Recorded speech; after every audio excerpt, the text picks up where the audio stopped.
Welcome to another episode of the Third Apron podcast. Second time's the charm. You guys aren't going to hear the first failed intro. Yossi and I have not potted in like 2 weeks, I think. I think we're literally 2 weeks now out from the deadline. The explanation for that is that we were tired. We were busy. We had a lot of writing to do. I wanted to take a break. But all-Star break is over. Basketball starts again tonight. Now the games are coming back. Maybe we can actually talk about basketball. But as games have not started yet, at least for us as we record this, we are still legally obligated to talk about tanking, as every NBA podcast, every NBA Twitterer, every NBA writer has done for the past week and change. I think this really picked up, well, I would say in the immediate aftermath of the trade deadline when the Jaren Jackson sitting fourth quarters started. And then, of course, we got the fines for Utah and for Indiana. Then through the All-Star break, tanking was kind of the dominant topic, even though the All-Star game was being played at the Aspiration Dome or whatever it's actually called. We did talk a little bit about Kawhi, but despite, I mean, it was a nice distraction, I guess. That's its new name for now on. I'm only going to refer to that. Well, didn't they try? Didn't they actually try to make it the Aspiration Dome, or was it a jersey sponsor or whatever?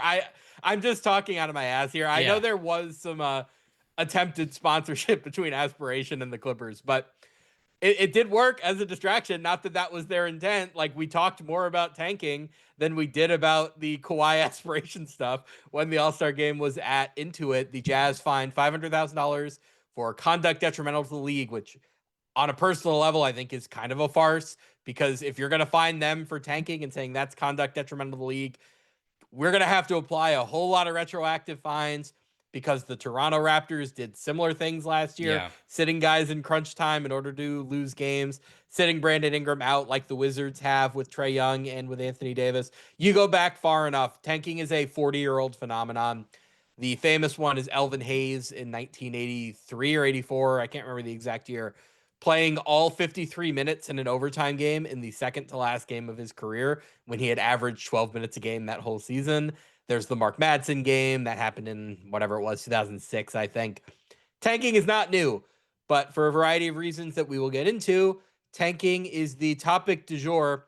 So before we get into like all of these ideas that people have, like, Yossi, what's been going through your mind over the last week as you have seen the entire NBA ecosystem collectively lose its shit over this non-problem? That's it.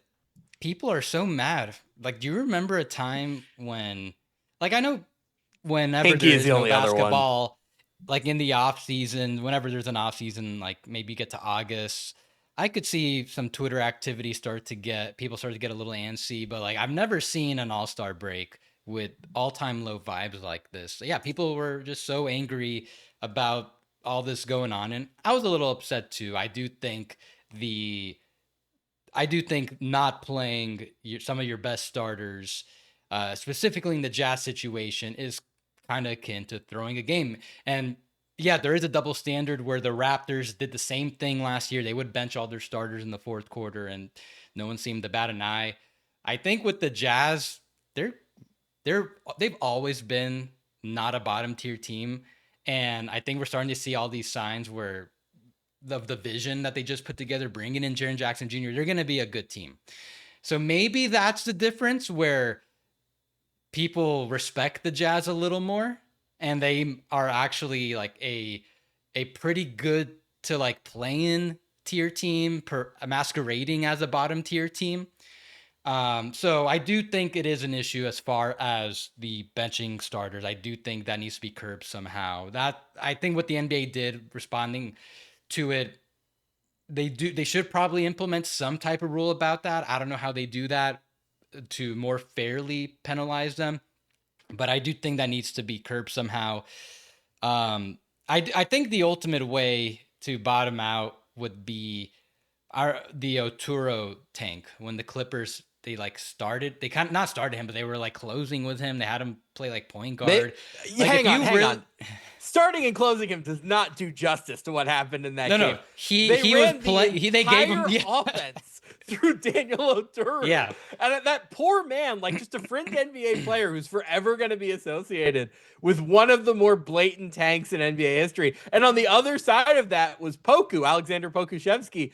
The Thunder were tanking for draft position. The Clippers were tanking to duck the Lakers, which is the hilarious part. They weren't even tanking for draft position. They were just scared of playing the Yeah. Lakers. If you are a tanking aficionado, if you ever have half an hour, 45 minutes, go back and watch the fourth quarter of that game. It is something else. So I don't know how you police that type of stuff. If the Jazz just wanted to play, I don't know, Oscar Tshiebwe as their primary guy, 30 minutes a night, can't really do too much about that, I think, right now. I don't know what the solution would be to that, but I do think the NBA does need to enforce the rules a little more. So I respect that they did it, even though, yeah, it is a little unfair in this specific scenario. I want to point something out to you. This is just something that I've been thinking about a lot over the last, week or so as we've been thinking about this. I think what is happening right now is a self-inflicted wound. I think the NBA has done this to itself. And here's what I mean. Tanking has existed for like 40 years. We've talked about this. It's not new. Like this is Sam Hinkie did a version of this. Like this is a very like classic NBA trope. But what happened for most of NBA history was that there would be like 2 or 3 teams that were really brazenly doing it, and everybody else would kind of be honorable, and it was fine, and you could sweep it under the rug. What has kind of happened over the last few years is that we've gone from 2 or 3 teams tanking to 4, 5, 6, 7, 8, like far, far, far more teams. And here's why I think that happened.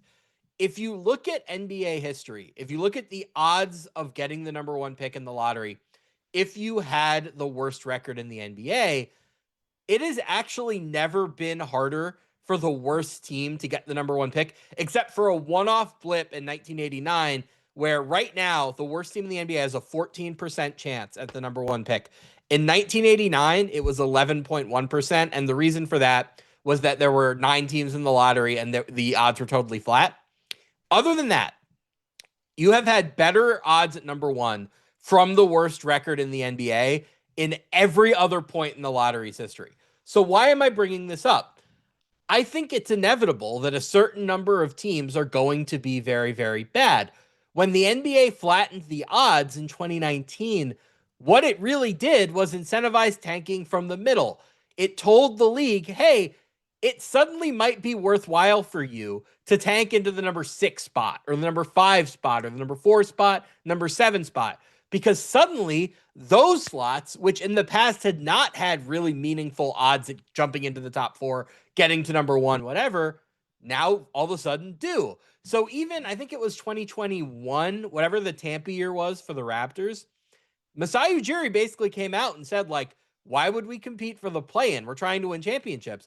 So they tanked, and they literally called it the Tampa tank. Masai Ujiri did that, and they got Scotty Barnes. It was the right decision for them as rational actors within the league. The NBA did this to itself. Like, by flattening the odds, it created an incentive to tank from the middle. And the reason I bring this up is that all we've heard for the last week, and even dating back to December when we got that first report from Shams, was that the NBA is looking into solutions. And I think what the league has to be very wary of is that the last time it implemented a solution, it made things worse. So what we're going to talk about today are some of these ideas that are out there. You've, I think, written about some. I wrote about a lot of them yesterday, and try to figure out, like, are these viable? And more importantly, what are the unintended consequences of all of this? So anything you want to add before we go in? I think you're spot on. This is a self-inflicted wound. It just seems like the NBA, in retrospect, really overreacted to one team, the Sixers, who did the most egregious long-term tank in maybe, I don't know, maybe sports history. I can't, unless there's another one you could think of, that might be it. And they want to set an example, and they wanted to try to make teams not do this. So by flattening the odds, they felt like, okay, now it's a little more fair game. And I think it's more so led to more chaos and the worst. You said it, that it's been harder than ever for a team with the worst record to get the number 1 pick. I think it's maybe only happened like once, or maybe it hasn't even It hasn't happened happened under the current odds. Yeah, it's like maybe the number 2 worst records got in the first pick really like once or twice. So this isn't a good system. I think this is the NBA, it's an own goal. I think they should go back to the old lottery odds, because I don't remember people complaining about the worst teams getting the number 1 pick, which was pretty often. Like I I think the system was fine.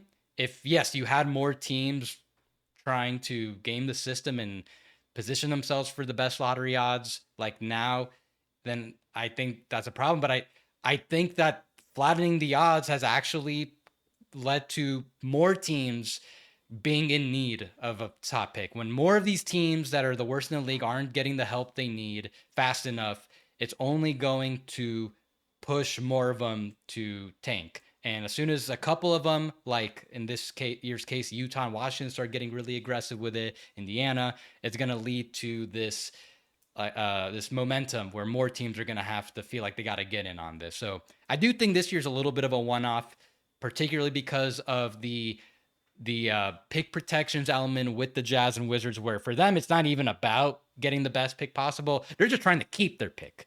So there's a little added sense of desperation, and we could get into the pick protection stuff a little later because I've kind of come around on that since we last spoke about it.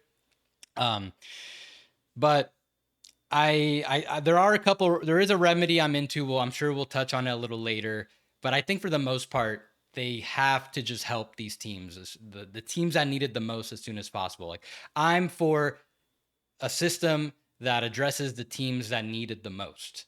And I think the previous system addressed that. This current system is leading to more teams being stuck in the wilderness.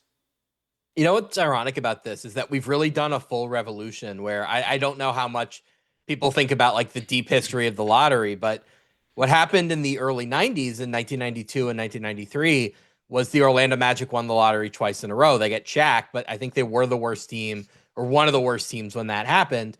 But then they get Shaq, and they were, I think, the best non-playoff team. But they jump up again to number one the next year because the odds were relatively flat. And that so infuriated the rest of the league that they changed the odds so that next year the worst record had a 25% chance. It's like we've done a whole cycle here where we said, no, the odds aren't flat enough. Wait, the odds are too flat. Now we have to flatten them again. Like, we've gone in every direction. Like, and it just shows how reactionary the sport can be. And frankly, like, I am much more on the side of not wanting to see the Orlando Magic at Shaq and Penny and not wanting to see the Spurs get Dylan Harper along with Wemby and Castle. Like, I am, at least as far as the draft goes, broadly interested in a somewhat balanced allocation of talent. I know that's not really possible, but like, I'm not crazy about the same teams jumping up and getting the number 1 pick or getting top picks over and over and over again. Cleveland during that non-LeBron era getting 3 out of 4 was like, I wouldn't have minded if we had some mechanism in place. But we have talked, I think we did an episode in December when Shams brought up the ideas that were getting talked about around the league, which were no top 4 picks in repeating years, changing the, like, putting a cutoff in February or March or something like that, where at that point the lottery odds were frozen. And then, of course, the pick protection stuff. We have that episode. It's out there. If you want to see our reactions to that, go get it.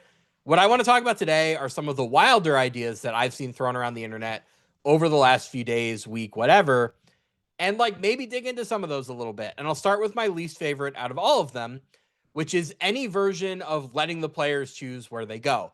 I've seen the Rich Paul version where there's a raffle. I've seen the Matt Moore version, which is like a medical residency matching system.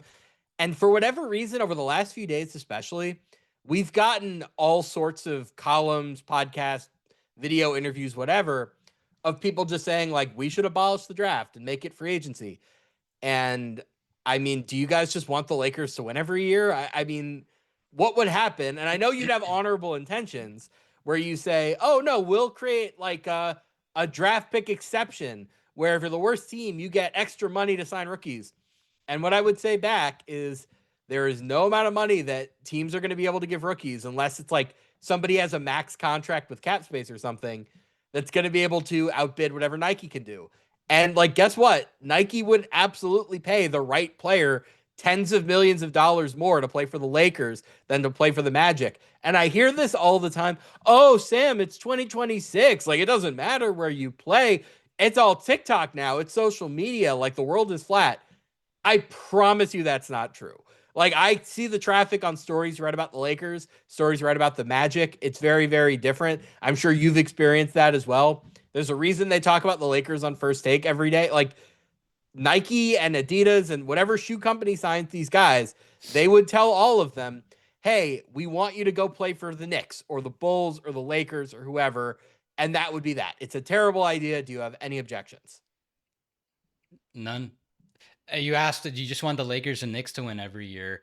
I'm pretty sure that this is exactly how the Yankees won every year back in like 100 years ago. There was no draft yet. I don't know what the system was, but they had like 50 minor league teams. Like the Yankees literally would just sign like every teenager, and then lo and behold, they'd have the 10 best prospects every year.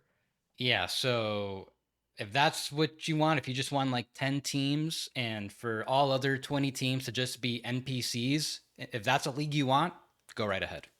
Go watch soccer. Like that's out there if you want that. I don't know. That's not the NBA that I want. So we can dismiss that one pretty quickly. The next one I see, and this one I just kind of find kind of funny. There's this big outcry against incentivizing losing. Why should we incentivize losing? We should incentivize winning. The best teams should get the top picks. I'm going to stop you right there.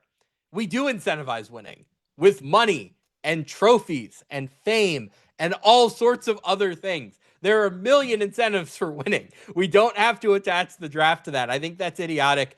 I don't think anybody is like really suggesting that the team that wins the NBA championship should get the number one pick every year, because the way that would work is the Thunder would win the championship and they would get the number one pick. And then because they had the number one pick, they would win the championship the next year. And so the cycle would repeat forever, essentially.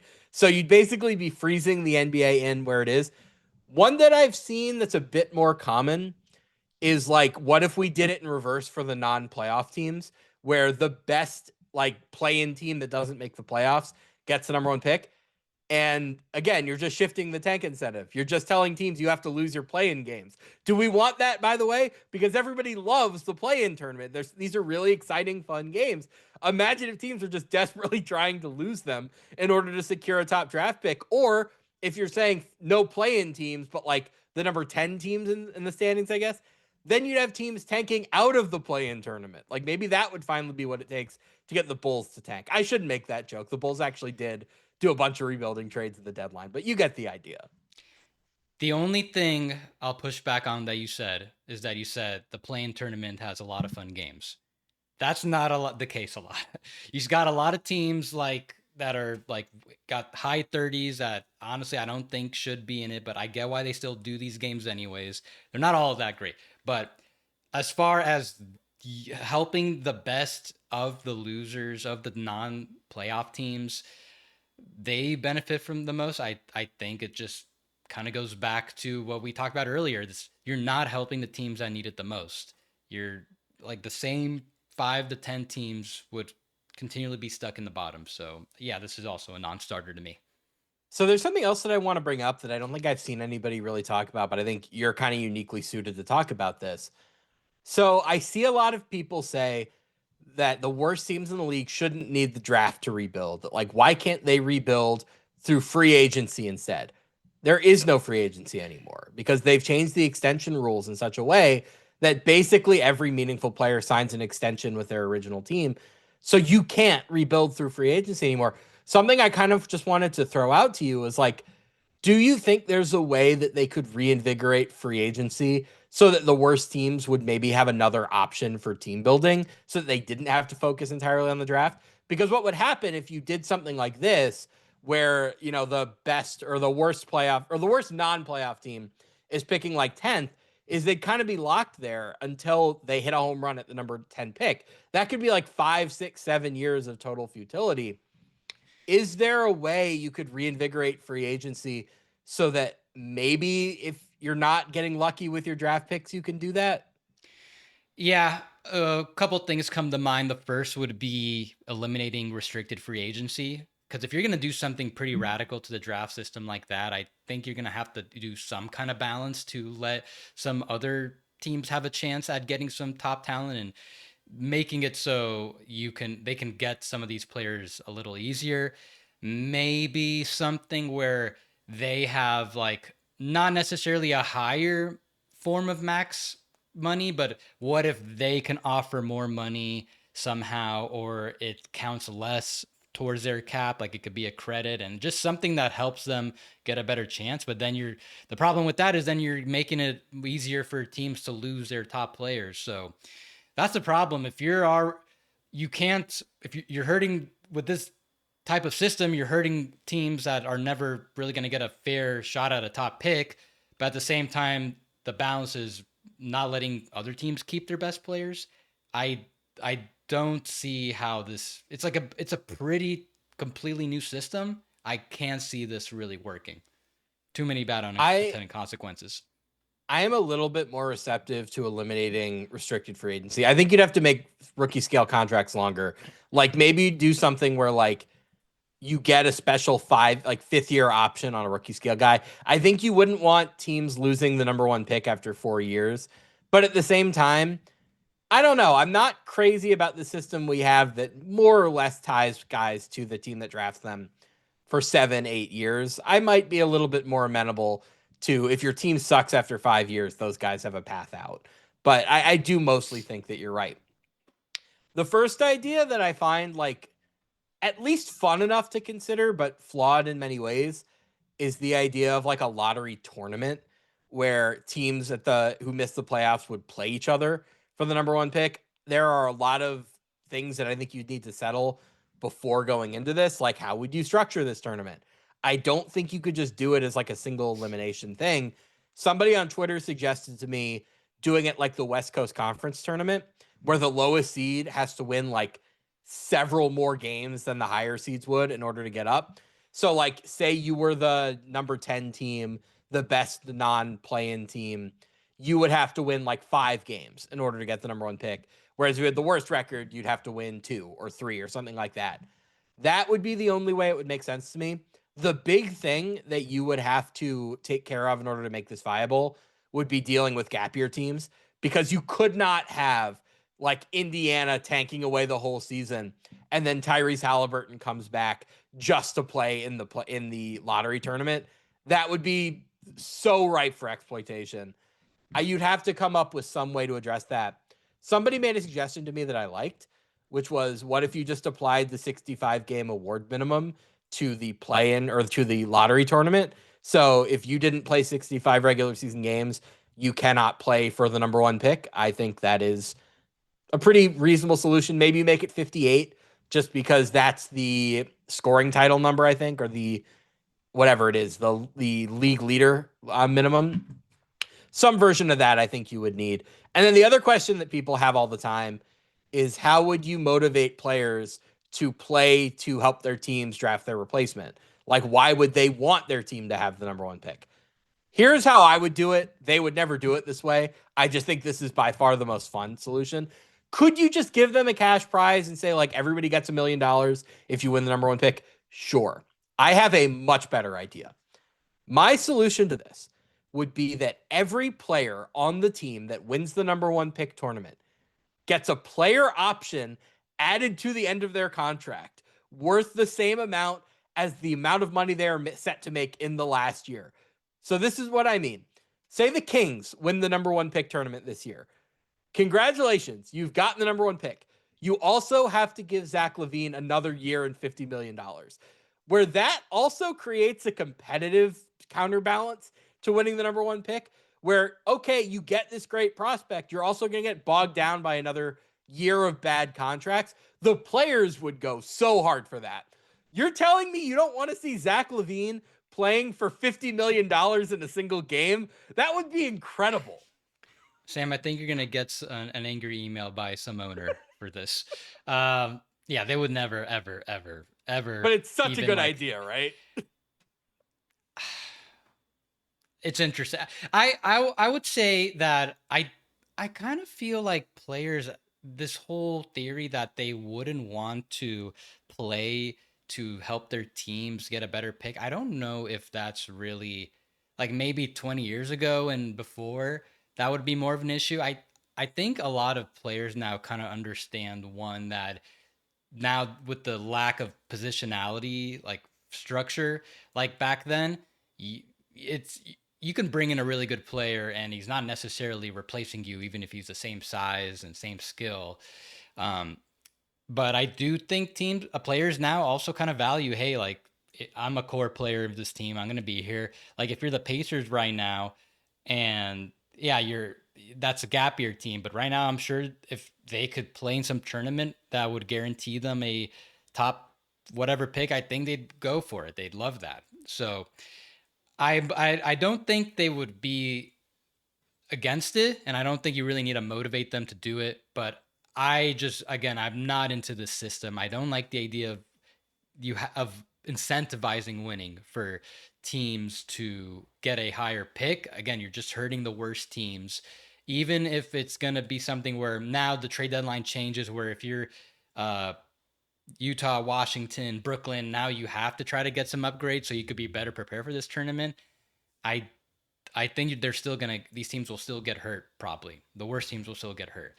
I'm into the idea of maybe if the NBA implemented a second tournament like the NBA Cup in March, something I floated to you just to like get a little more meaningful basketball. But I wouldn't want it really impacting how the draft lottery shakes out. Here's my response. An individual game, especially between two bad teams, is so inherently random that I actually think it would function sort of like a living lottery. Where do I think that the better team would win more often? Sure. But across 48 minutes, doesn't it just kind of come down to which team gets hot from three? I don't know. I don't think we would end up in a situation, especially if you created a bracket that was much more favorable to the worst teams and gave the worst teams home court advantage. I actually think it would probably pan out in such a way that it would probably be pretty similar to the lottery, where, yeah, you would have some years where, like, grown this great team or this very well positioned young team jumps up to number one. But I think it would mostly work out pretty similarly, where, like, a bad team winds up at number one, and it would just be so fun to watch. Like, wouldn't that be so incredible? Like, Yeah. Oh, it'd be fun. I just don't think it'd be helpful. I'm mostly with you on it. I think it's Yeah. fun enough that I'm willing to have the conversation and engage with the idea, but I don't think Uh, it's really feasible. I think it's just a bridge too far. yeah. One that I've seen a lot is a committee to determine who would get the number one pick. I And actually texted congratulations you again to the Lakers. I actually texted you this idea personally. If they had if the NBA had its own BCS to determine who truly are the worst teams. So who would be on that committee? Would that be like Kurt Rambis, Linda Rambis, Tim Harris retired? He's got time. Magic Johnson, of Yeah, course, because you got to have a legend. yeah. So you bring up the Uh, good point. Like who is actually dictating this? I think I want to say it was the Thinking Basketball podcast. They were talking about how that would be the worst job in the world. You have to watch Nets game, every single Nets game in March. And like that, if that's your job to make sure that they're the worst team, like how long can you do that for? Watching that type of level of basketball that long? Dayron Uh, Sharp has taken a real leap this year. Like, I don't know. I think the Nets are fine without it. so I think it's an interesting it's interesting in theory about if, because as spectators we know who are the worst teams. We already kind of, I was alluding to earlier how we all agree the Jazz are not really the worst team in the league or even close to it. They're probably closer to like Portland and the Clippers if I had to guess. Indiana, same thing. There are some circumstances pretty much out of their control that led them to being the 4 seed right now. Um, the question is who is in charge of this, and that's a good point that you countered to me, is that this could lead to all sorts of shenanigans, uh interests. Yeah, I don't know who would lead this thing. Yeah, I mean, the NBA lottery is like already such a driver of conspiracies where like half of the lotteries to somebody seem rigged. I just think this would be so, even if it was like totally above board, the moment the Lakers got a number one pick, any faith in the system would fall apart. Yeah. I thought Zach Lowe's conclave idea was actually much more interesting, where all 30 teams voted and it was equal, where like one team gets 30 votes or 30 teams, each team gets one vote. The reason I like this is if you really game this out, NBA teams above all else are self-interested, right? That's why they tank. It's bad for the business, but it's good for the individual teams. So who would each team vote for if given the choice? They would vote for the team that is least threatening to them. And isn't the team that the rest of the league finds least threatening probably the team that deserves the number one pick? Yeah. I don't think the owners would really be able to actually do this because the amount of time I just don't think they'd come to a decision ever on this sort of thing. You would These have to guys, just do it like we set a date. You have to have your ballot in by this date. And that's going to be how we determine the top four picks or whatever.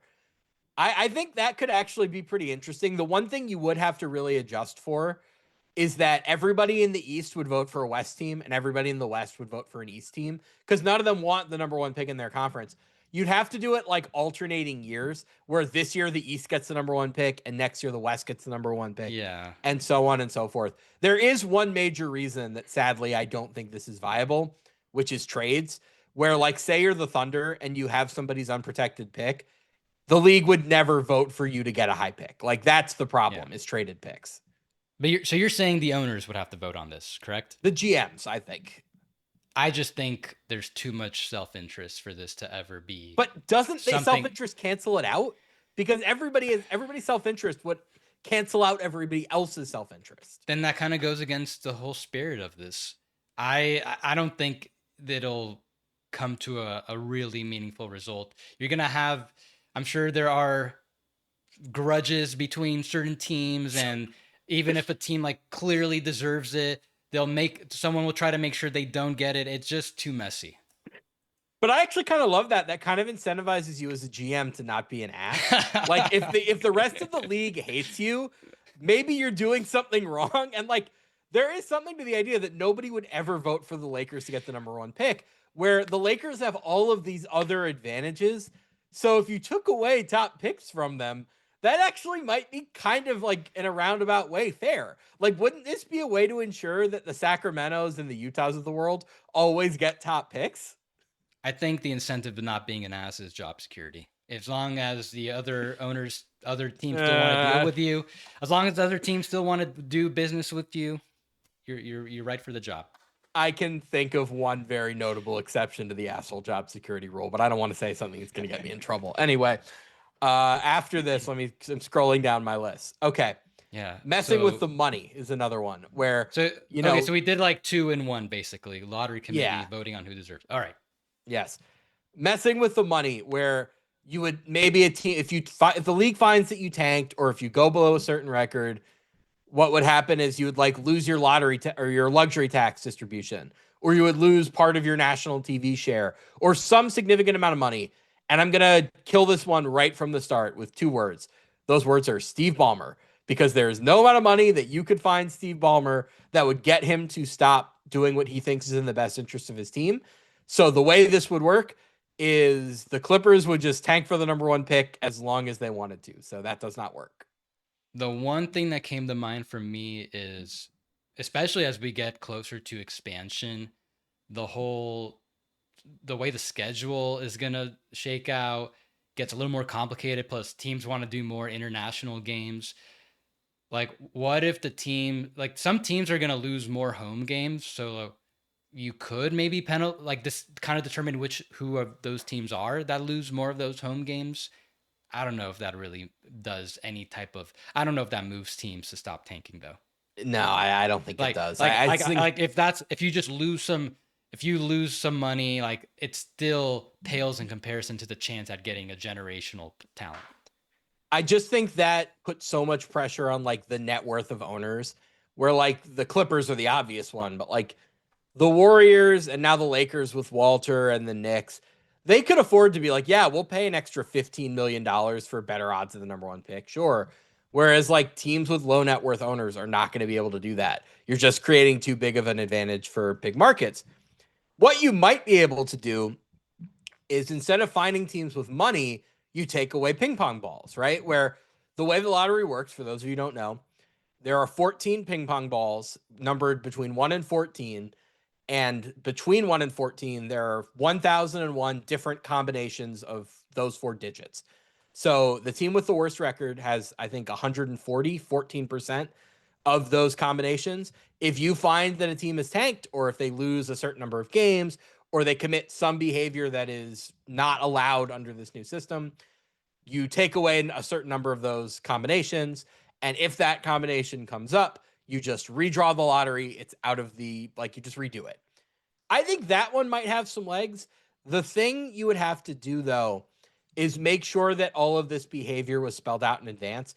You could not do like the conduct detrimental to the league, totally at the discretion of the commissioner nonsense, because again, that's just too ripe for corruption. I don't think you could set up a system where like, oh, I think this team is tanking, but I don't think this team is tanking. So they're going to lose lottery balls, but the other one isn't. Do you think there's something here? I could get behind, maybe a team does lose a little bit of balls for violating an anti-competitive violation, whatever it is. I just have to see how it gets fleshed out. I feel like in theory, maybe it could work, but in general, I do like the idea of the lottery not being as fixed as it is. First of all, I would prefer it more skewed like the previous system that helps the best teams the most, but I do kind of like something where depending, I don't know what all the factors would be, but maybe, and we'll get into some of these a little later, but I do kind of like if the combination of ping pong balls was a little more variable. Maybe it could factor in like the total, like just how many losses you had instead of just where you are in the standings. Maybe how you've done over multiple seasons, whether you violated some of these violations. I don't know. What do you think about just the general idea of not having such a fixed lottery ping pong system? Well, that was kind of going to be the next thing that I pitched to you. I think we're looking at this in different ways, but with the same general concept. Why does it have to be all 14 non-playoff teams? Could you come up with a lottery structure that is fluid based on the number of teams that are in it? Where like maybe one year there are only 5 teams in the lottery because only 5 teams fit whatever your criteria is, but the next year there are 9 teams in the lottery because that's the number of teams that fit the criteria that you're looking into. Like something that I've thought about is like, say you just did the 10 non-play-in teams, like the 10 teams that missed the postseason altogether. But the other caveat that you put in there is if you were in the lottery last year, you're not in the lottery this year. So like half of those teams go away, and then you do a drawing of just the teams that remain. Could that be something? I don't know. I think it's already going to be a challenge with expansion coming to see how they're going to modify for 2 more teams. Do you want 16 teams all having a chance at the number one pick? Or maybe do you want to break it, maybe cut it in half, like only the worst 7 teams actually go for the top 3 picks? And then maybe there's like a separate lottery for this 8 through 14. I'm already kind of scratching my head on how they're going to implement that because I feel like 16 teams competing for the top pick, that's really gonna mess things up already in a way. I don't know how they're gonna even those odds. I think they're, as an aside to the expansion stuff like that, we assume that'll probably get voted on and announced this offseason. But that's not going to, like, those teams aren't going to be playing next year. Like, they've got several years to address tanking whatever manner that they want to.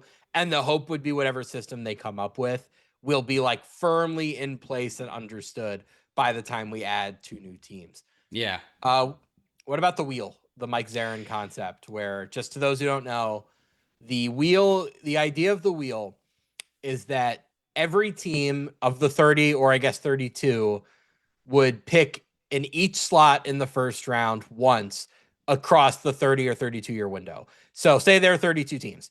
You would use the wheel for 32 years, every team would pick first once, second once, third once, etc., in kind of a fixed sequence that's designed to make it as fair as possible. What are your thoughts on the wheel? I think the wheel is a very interesting concept. It's very cool. And that's kind of as far as I think we can take it. I don't think this is something we could really take seriously. Uh, it'll lead to some catastrophic imbalances over time. And the other thing is then I feel like teams might just kind of like reach points of inertia or like a malaise where if you're not doing that well already, but you know you're getting a top 5 pick in like 2 years, then teams might just like not be that motivated to push all their chips to win for in a certain way and just kind of wait for that pick. And so that whole time factor, we could really start to plan ahead. I think will lead to some very bad unintended consequences, and then it just complicates draft pick trades. Like I don't even are draft pick trades even allowed under this system? Would you do a 7-year rule? Because that would be kind of like, hypothetically, like say your number one pick was 25 years in the future. Could you trade a pick that was 25 years out because they would know it's number one overall? Like that, I would love to know. I don't know. I think that's just so reckless. If you could, that's too that's too degenerate. If you could trade a pick 20 years into the Well, future. hypothetically, like what if you're the owner, you're like, I'll sell the team before then. Who cares? Like I my think other that could, thing is yeah. this is another scenario that could like once again help the Lakers. Shocker, every idea helps the Lakers.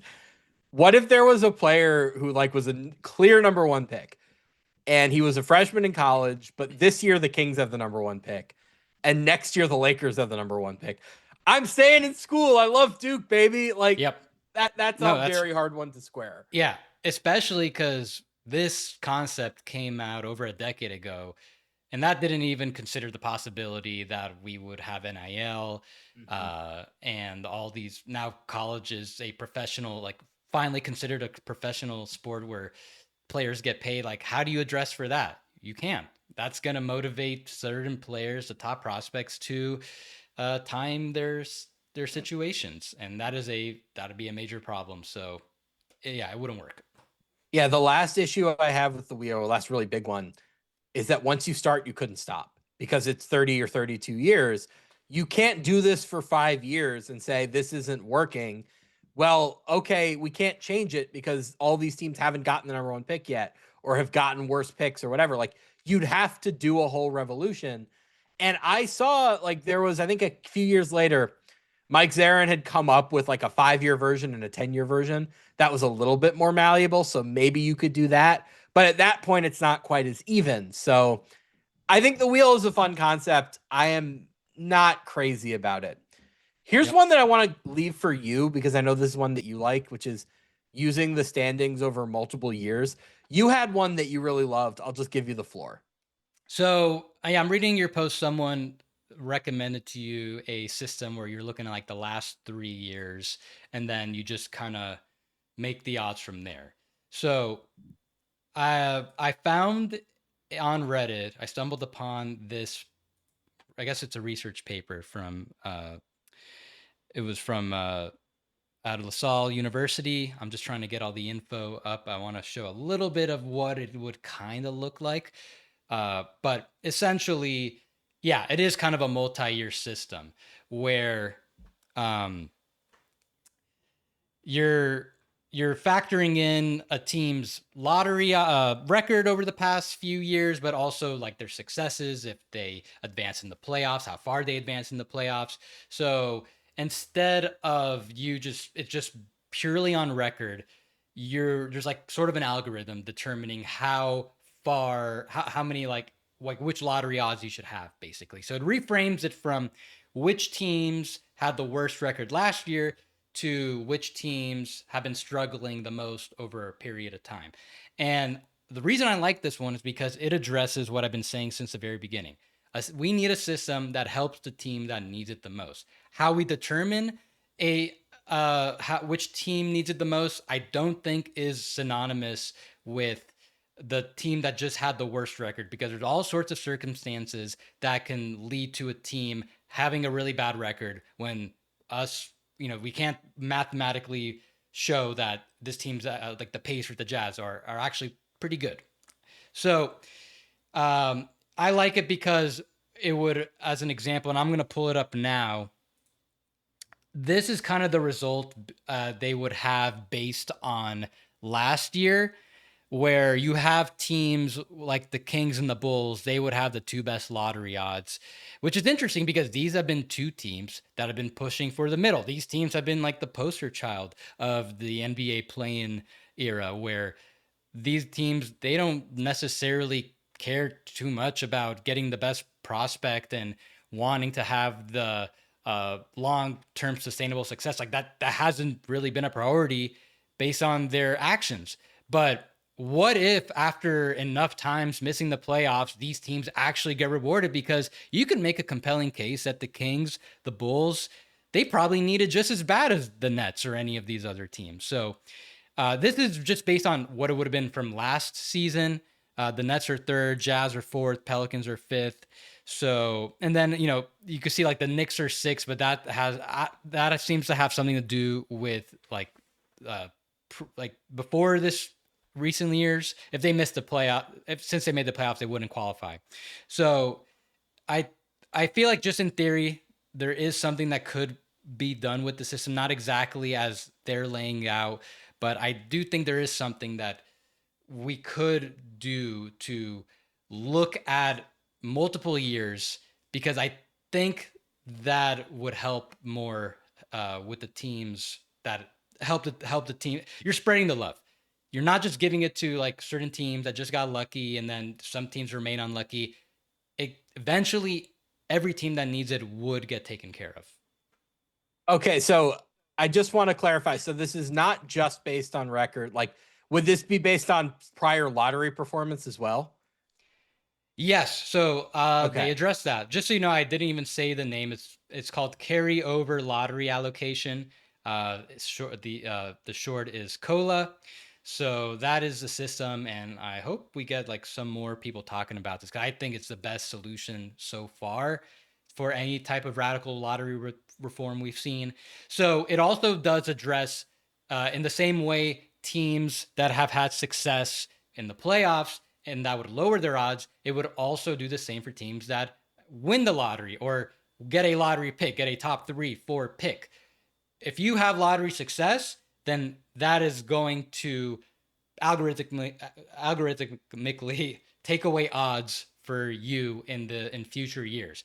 So this would attempt to tackle what just happened with the Spurs, where the Spurs, they've had all these set fixed lottery odds based on where their pick is, and they just got so lucky.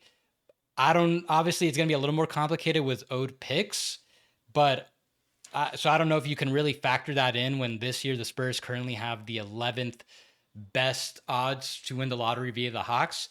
But in previous years, as far as, okay, they got Wemby number 1, and then they got, with their own picks, number 4, and then number 2 again. This would attempt to prevent those scenarios from happening again. So it does that as well. So it does address another issue that the NBA has looked into from that ESPN report from a couple months ago. What if a team can't get the number 1 pick in multiple years? So this wouldn't completely eliminate that. It would just make it far less likely. Yeah, I actually track lottery luck by year and just how many spots on average per net that a team jumps. So, like, weirdly enough, do you know who the luckiest team in lottery history is? Because there's one team that really stands out and nobody talks about them. Billy? It's Philly. Philly has jumped a total of 24 spots. And by the way, that doesn't include last year. I didn't add 2025. They jumped again last year, I think 3 spots. So I guess that would be 27. Nobody else in my tracking had jumped more than 13 as of 2024. Dallas, meanwhile, was the second unluckiest team by draft lottery history at net negative 12 spots. Now they gained most of those back last year. So draft lottery luck is a thing. Now, it's such a small, like, your own teams are ideally in the lottery so rarely that like it's a tiny sample. What are you going to do? I do like the idea that if a team consistently gets unlucky in the lottery, eventually things will hopefully turn their way mathematically. So I'm open to this idea. I think this is an interesting concept. My big realistic logistical concern is that it's so complicated that the average fan wouldn't be able to understand it. So how would you explain this in a way that was like simple enough that they would be able to talk about it on ESPN or something? That would be the big Yeah. thing. So that's the thing. I do think the way that it's being explained was kind of complicated. Like I'm not really fully giving it the full explanation. I might be off on a couple things, but just the essential theory of it, where over time you accrue better lottery odds the longer you miss the playoffs and the longer you don't win the lottery. I think that just as a basis of how the lottery system, I think could be, I think there's something that could get done. So like this is a good start off point, and I would love if the NBA really takes a deeper look and tries to like flesh it out into something that actually could work in practice and addresses a lot of these potential unintended consequences. Let me ask you this, because now that you brought up Philly, I never even considered the fact that they've always been so lucky, because yeah, they have actually been really lucky. They got 2 number 1 picks during the process.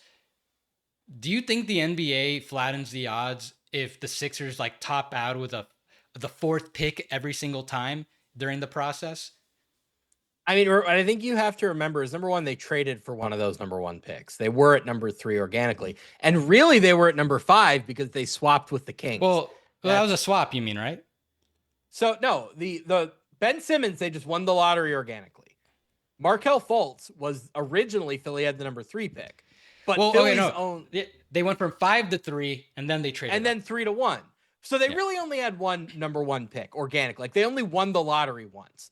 So I think that's probably a bit much. And by the way, it was Ben Simmons. It was not Victor Wembanyama.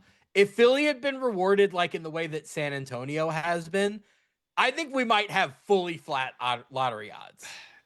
Ben Simmons was in 2018, 2019. Well, when was he rookie year? Because he was injured the No, that first was year. Like, earlier. It was 16. yeah, like Was his rookie year. Ben Simmons was so promising early on. I could like he was a lot of people thought there were people thinking he might be the next LeBron or something crazy like that. Like I think like I'm sure that had something to do with how good he was early on. Plus Embiid also finally getting healthy and playing as well as he did early on. I just wonder if the result had something to do with ultimately owners signing off and doing this. That's all I'm saying. Yeah, no, I think Uh, that's not crazy. I just don't really agree. This is an idea that I see get thrown around a lot, which is what if instead of just like at the end of the game, the winner gets a win and the loser gets a loss, the team that scores more points gets to decide if the game counts as a win or counts as a loss. There's no way this could work. This could work in maybe the tiniest of isolated situations where two tanking teams specifically are playing against each other. If the Nets are playing the Kings and you wanted to set something up so that the loser could count it or the winner could count it as a loss, maybe that could work. You couldn't do this for every game because what would inevitably happen is like the Kings would win a game against the Spurs or something and they would count it as a loss, but the Spurs would then get a win and the teams at the top of the West be like, "Wait a second, this is ridiculous. Why do they get a free win?" Like that would be so easy to game. And by the way, what that would lead to is teams at the top of the standings would just rest their entire team when they're playing against teams that are tanking because they know that those teams are going to tank or going to pick the win or pick the loss instead of the win anyway. yeah, no, I don't. I agree. I don't think this would work. The one way I thought about it might work a little better, and I pitched this to you, is what if your wins against the teams that ended up being in the lottery, they retroactively then help you in the lottery standings, if you want to call them wins, however you want to call it. Oh, so what And you're basically saying is there's like a separate set of standings that only apply to the lottery teams, where anytime you beat a lottery team at the end of the year, that converts into a loss. I'm saying it's retro. So yes, but I'm Yes. saying it's retroactively done. So because if you're gonna do a cutoff point, and I've seen this thrown around, like what if you freeze the standings March 1st or the trade deadline? I think the issue with that is there's a lot of issues with that because um schedule imbalances. Like, what if you have like an easier, harder schedule than some of these other teams that you're quote unquote competing with for a top pick? So, what I'm saying is, what if the system was where whenever you beat a lottery team, it counts as a win towards your lottery standing. So, if that starts in the beginning of the season, so you don't potentially have less opportunities in case your schedule was kind of imbalanced as far as when you play these teams. But also, there's a sense of unpredictability where if you're the Nets, okay, you're gonna want to do your best against the Pelicans and the Jazz and the Wizards, the usual suspects. But now you can't be too sure that you want to automatically lose against teams that are in the middle of the pack, like the Bulls, the Blazers, even teams that could like potentially drop out of the playoffs through the play-in tournament, like the Magic, the Warriors. Like, it's now not that simple to just tank a game. So the issue with that is, again, I think then you're kind of making a system where you're just really going to have teams game the system where they're gonna for sure lose games against the true title contenders. I'm sure there's a bunch of other unintended consequences I'm not thinking of, but um, ultimately, I just kind of come down to, again, I don't like the idea of incentivizing winning for this because it's probably going to still hurt the teams that are like actually pretty bad and need it the most. Like the Kings this year, if this system was going on, they just think they're just horrible. They're just like genuinely bad at basketball, and I think a team like them really needs help with, as in, get a top pick. Yeah, I completely agree with this. It's like one of those ideas that sounds cool, but then the more you think about it, the more you realize it just probably does more harm than good. This is, I think, the most creative idea that I really liked. I call these the musical chairs solutions, where the first one that I saw was on the Bill Simmons subreddit. The basic idea was before every season, you would hold a draft where you would draft somebody else's draft pick and you would get wherever that pick lands, no lottery. And you would do it where the team with the worst record has the first pick in the team draft. And it says, and basically says, like, okay, this year the team with the worst record is the Kings. So going into next year, the Kings would be able to say, like, we want the Pelicans record. And then wherever the Pelicans fall in the standings between 1 and 30, you just pick there. I thought that was a fun idea, a way to balance like teams not necessarily having that incentive to lose during the season because they don't have their own pick with just actually rewarding the worst teams. The problem is it's the same reason we'd never get teams to pick who they play in the playoffs because the NBA doesn't want like public announcing like, oh, we think this team sucks and we want their pick. They think it's classless. There was a solution that I saw that was really interesting that works around this. What if you weren't allowed to win the lottery with your own pick? Very, very straightforward. You could keep your own pick. It would just be capped at number 5. If you wanted to win the lottery, you could only do it with somebody else's pick. So in theory, the way this would work is that the worst teams would just kind of link up and they would say like, hey, we have a terrible record. You have a terrible record. Let's swap picks. But there's all sorts of gamesmanship that could go into this where like, what if you did that? And then once you'd safely secured a high pick from somebody else, you went out and traded for Trae Young and Anthony Davis. Or like, what if you said, hey, you have the 5th worst record. We have the worst record. You have to give us an extra first round pick to swap with us. I just think there's all of this fun strategy that you could layer in on top of that while at the same time removing the incentive to tank yourself. I think there might be something there. This is just way too chaotic and random for me to even like grasp. Like, this is basically the wheel, except you're partnered with somebody on this. It But feels like. broadly speaking, you would probably, if you were bad, you would probably get a high pick because you would either keep your pick and just be like, we're comfortable picking at 5, or you would partner with another bad team and say, like, we're bad, you're bad, let's just swap and we'll use each other's lottery odds. It just, I still don't get it. That's the thing. Like, I still don't get how this works. Very, okay, It's like way over my very, head. the only rule, there is one rule. You could not move up in the lottery with your own pick. That's it. You're still drawing 4 picks. The only difference is if your name comes up, we just redo it and start again if you have your own pick. Yeah, I don't like that. I think you should be able to enjoy winning the lottery. I just think that's a fun concept, but you're right. It probably is too complicated. There's Can you something imagine? that I'll just say, like, it would be hilarious TV for whoever's representing the team if they won the lottery and they're like, wait, so what happens now? What pick do we get? you would have to do it in such a way that you're only announcing like just trust us. If we say the Hornets won the lottery, the Hornets won the lottery. And like we'll do the parentheses like via Philadelphia or whatever. But Yeah, it's probably too complicated. Reminds me when the Sixers Oh, ended up Embiid. getting that swap with the Kings, and Embiid was like, "What is going on? Yeah. What pick do we have?" I'm just somebody who enjoys fun, which is why the lottery tournament I think like kind of appeals to me. I just think it would be so entertaining that I'm willing to overlook more of the flaws. This is the same. I think there's just so many possible elements of strategy that smart teams could apply to this that it would get very, very interesting. Or you might even have situations where like teams just say, you know what, we can't move up with our own pick anyway. Let's just make a win now trade and trade our pick to somebody for a good player. But yeah, you're right. This is probably too complicated.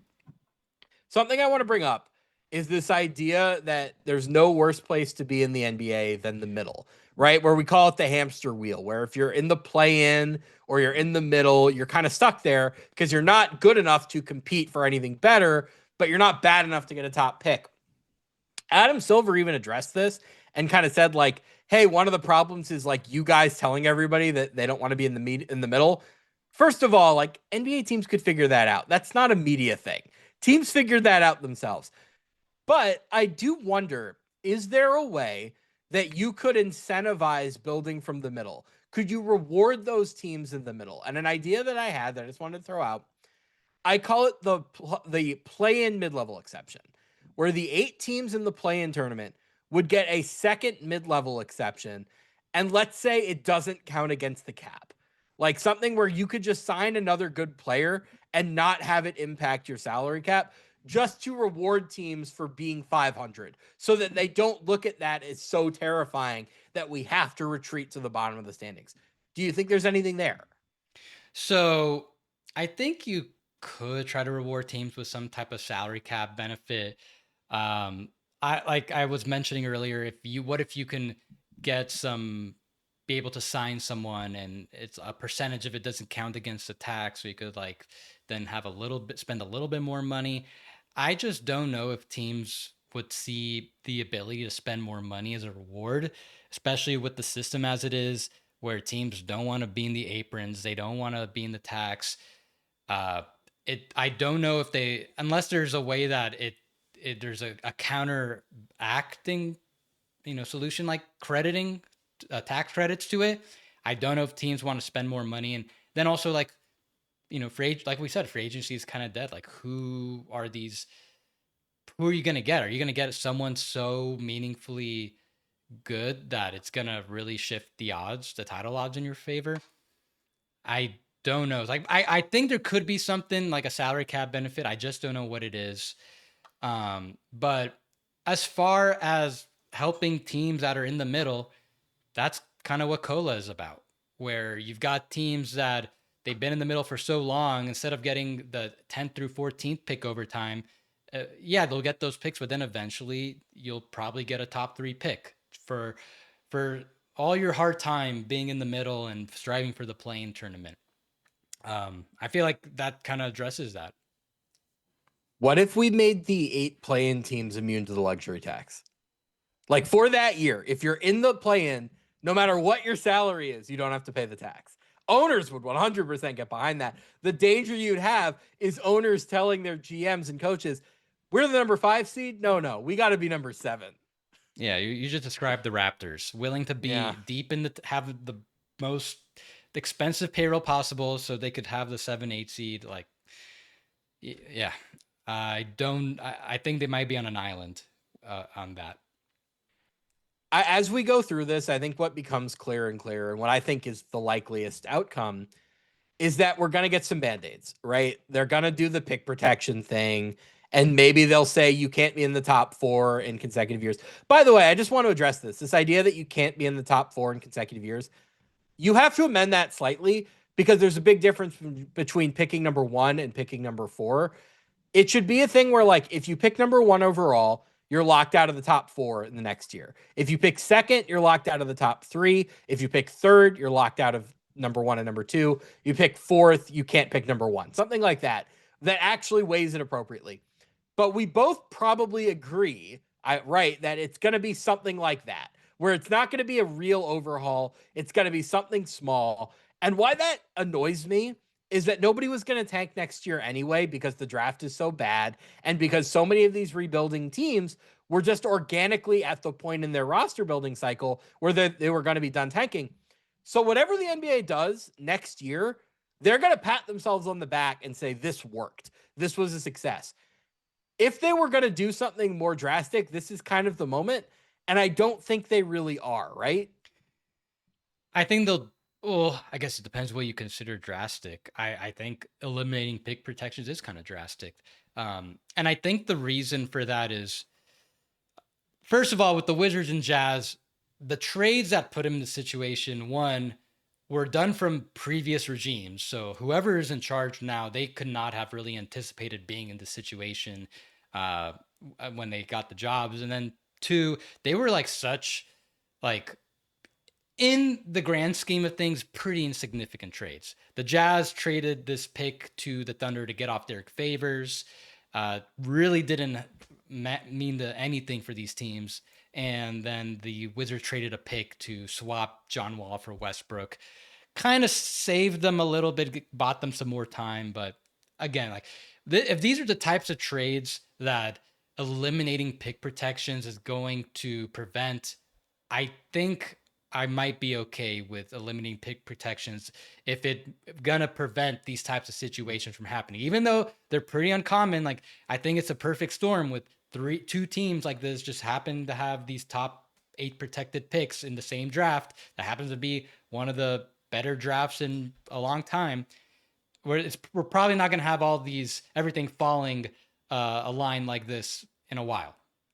But then there's the Pacers trade, which I would imagine the league is not happy about, where the Pacers are already eliminated. Like they're basically going to be eliminated from the playoffs. They were the third worst team in the league at the time. They could probably have made like somewhat of a push up the standings to like be maybe the 8th worst team in the league. Now you've got a team that already knows they're out of it, protecting a pick. So now they're giving themselves, they artificially created the conditions for them to bottom out even more. I have to imagine the league's really unhappy about this. And they're not the first team to really do this. The Nets did this when they traded a top 3 protected pick to the Blazers in 2012. That became the Damian Lillard pick at 6. It's not the first, I do think though now, because it's top 4 protected, like it's mostly a gamble whether the Pacers keep the pick or not. But I don't think teams, especially with the knowledge of where they are in the standings, like in the last minute to make this type of trade, even though it's very uncommon. I do think we need to prevent teams from getting in these situations where they're incentivized to tank. And it's happened in the past few years. The Sixers getting the 3rd pick, top 6 protected pick. Mavs keeping their 10th pick in 2023, top 10 protected pick. I think it's a small patch just to try to prevent those types of scenarios. It won't solve tanking.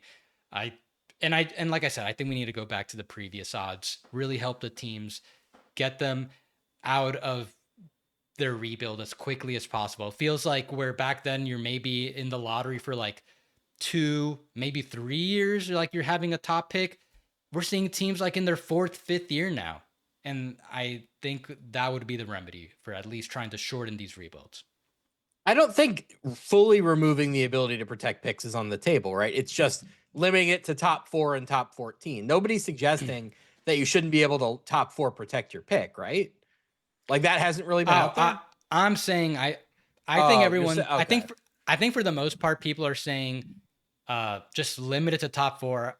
I'm in the minority saying just get rid of him entirely. I think you would kill too many trades doing that. And look, we have a trade podcast. We have a vested interest in a lot of trades happening. I think the NBA really recognizes that you can't bite the hand that feeds you. The league is very reliant on healthy trade activity. Yeah, So I don't think they would go that far. I don't really have a problem with protected picks. The thing that drives me crazy are these picks that never actually convey. Something that I would change is something that happens a lot, or you have like a top 8 protected pick that's protected for several years, and then it just turns into a second round pick or 2 second round picks. What I would change is if you trade a first round pick, it has to actually convey as a first round pick. I don't care if it takes 7 years of protection. The end of it has to be an unprotected pick. That's my opinion. I think that would be a very good change. I would counter saying that you're saying that it would impact trades. I would argue that it wouldn't impact trades. In the past 7 years, teams have been throwing away unprotected picks like as Okay. many as possible. Like that the actual practice of trading protected picks is actually like almost like gone. This year, there's only been 2 protected picks traded, and since last offseason, this pick for Zubats that the Pacers sent to the Clippers, and then the Kings traded that Thunder that Spurs pick to the Thunder for the Nick Clifford pick, and that was like top 16 protected. Like that's it. The practice is already pretty much like obsolete. So we're talking about like the 5% of scenarios, trying to prevent those scenarios where like teams now have an incentive to race for the bottom. I think you're looking at a tiny sample. Like I think Yeah, in it's very star tiny. trades. Yeah. No, but I'm saying when I'm saying you're looking at a tiny sample, I'm saying you're just looking at the last year. One of the things that's happened over the last year is so many teams are tapped out pick wise that they just haven't been able to trade picks because they already traded all their picks. The issue I have is like, yeah, you give up unprotected picks if you're getting a star or a core player on a great contract, like the Knicks did with Bridges or the Pacers did with Zubats. Although ironically, that pick was not unprotected. You have to be able to like trade for role players, which sometimes mean protecting your pick, or trade a pick in a cap dump where you want to protect that pick because you need to create money to do something else bigger. I just think that is too much of an impediment on the trade market. I know it isn't right now, but I think in the grand scheme of things, it would be. We'll see. I do feel it does seem like it is going to come like just to try to prevent these scenarios that like I said I don't think we're really going to see a tank race quite like this where multiple teams have protected picks they're trying to save. It's very, very uncommon. um yeah, I mean, anything else we want to leave this off on? No, I think we pretty much hit everything. Yeah, I mean, I think they're gonna do something to change it, and then nobody's gonna tank next year because there's nobody worth tanking for, and everyone's gonna pat themselves on the back. And then like 2029 or 2030, there's gonna be the next great guy, whoever it is, and teams are gonna tank again, and people are gonna be so bewildered, like, wait, I thought we solved tanking. Like, no, let's Yeah. just end it here. All right. Yeah, Sam, close us off. Yeah, I read CBS Sports. All my stuff is there. I've written a lot this week. I wrote a lot last week. We've been both so busy writing lately between the deadline and everything. I am looking forward to March where it's going to be a little bit more chill. We're going to be doing less newsy stuff and more gimmicks. So that'll be fun. Keep an eye out for that. My front office rankings are up on CBS Sports, and we are going to be potting about them in the near future. So keep an eye out for that. Subscribe to Third Apron wherever you get your podcasts. You could hear me and Sam talk more about whatever is going on in the league. We're gonna have a series coming up in the next week, maybe, or maybe we'll extend it to 2 weeks, just depending how things flesh out. Subscribe to Third Apron, the Substack. I, like Sam, have been very busy writing. I basically covered every single trade. You could see I've gotten into all of them. I still have a couple more to write about. And most notably today, we had the Celtics make a couple moves that helped them stay under the tax. I predicted how they would go about that 2 weeks ago. So you can check that out. I unlocked it see how today's signings of Delano Banton, and John Tonje is going to help the Celtics standard attacks, and why they're doing all this. So yeah, subscribe to Third Apron. Follow Sam on Twitter at SamQuinnCBS. Me on Twitter and Blue Sky. I'm my name, Yossi Goslin, and we will be back later. Goodbye, everyone.